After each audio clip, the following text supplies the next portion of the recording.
bulastugan, hindi malilimutan ang asaran na merong pikunan, lalo na rin ang unang niligawan, unang kabiguan.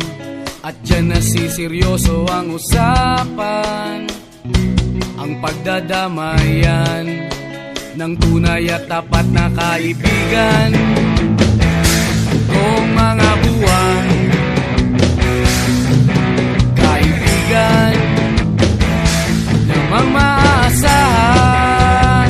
Oh, di na tayo pabata, edad may di nahahalata.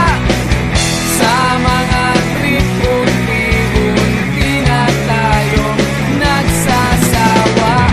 Pero kahit ganon, barkadang matatag hanggang sa ngayon. Minsan man magkita, tsak may kwela, yan ang aking mga tropa.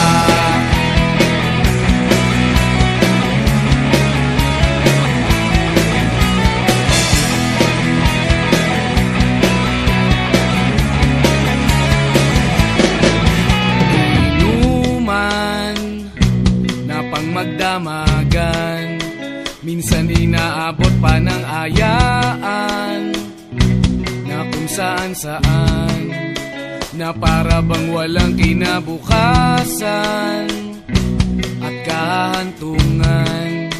At dyan nasiseryoso ang usapan, ang pagpapayuhan ng tunay at tapat na kaibigan. Kung mga baliw, kaibigan namang nakakaibigan,